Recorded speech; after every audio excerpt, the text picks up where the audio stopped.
I pretended to be someone's boyfriend for one night and now we're married. I was sitting at a bar downtown on a Friday night, minding my own business and nursing a beer, when a woman I'd never seen before walked up to me, grabbed my face, and kissed me. Not a peck. A full kiss that lasted 3 seconds and tasted like wine and desperation. She pulled back, her hands still on my shoulders, and looked me directly in the eyes.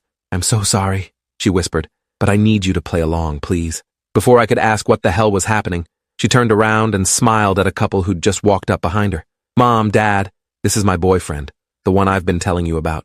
Her mother was a stern-looking woman in a blazer who looked me up and down like she was calculating my net worth. Her father was tall and broad-shouldered, wearing an expression that said he was ready to interrogate me about my intentions. I should have said something. I should have told them this was clearly a mistake, that I'd never met their daughter before, that I was just a random guy at a bar who'd been ambushed by a kiss. Instead, I heard myself say, "Nice to finally meet you both. She's told me so much about you." The woman's grip on my shoulder tightened in what I assumed was gratitude. Her mother's expression didn't change. "Interesting. She hasn't told us anything about you? Not your name, not what you do, not how you met? Nothing. That's because I wanted it to be a surprise," the woman said quickly.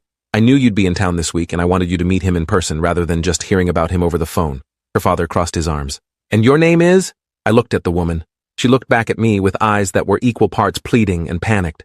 We hadn't discussed a single detail of this fake relationship, and now I was supposed to have a name that matched whatever story she'd invented. "Andrew," I said, picking the first name that came to mind. "Andrew Fletcher." "And what do you do, Andrew?" her mother asked. "I'm in software development. Web applications, mostly." That part was actually true. The woman seemed to relax slightly. "How did you two meet?" her father asked. The woman jumped in before I could answer. "At a coffee shop, 3 months ago. I spilled my latte all over his laptop and felt terrible, so I insisted on buying him a new drink. We got to talking and—" She trailed off, looking at me to finish.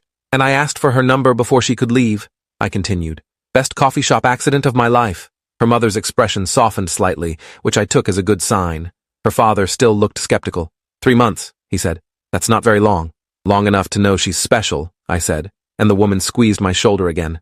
We were improvising a relationship in real time and somehow not completely failing. Her mother checked her watch.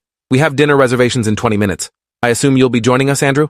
My beer was still half full on the bar behind me. I'd been planning to finish it, go home, and watch basketball. Now I was apparently going to dinner with strangers while pretending to date someone whose name I didn't even know. "I'd love to," I said. The woman finally released my shoulder and took my hand instead, interlacing our fingers like we'd done this 1,000 times. Her hand was warm and slightly trembling. We followed her parents out of the bar and onto the street. The moment we were a few steps behind them, she leaned close and whispered, "Thank you. I'll explain everything. I promise. And I'm Sophia, by the way. Andrew, but you already know that because I just made it up in front."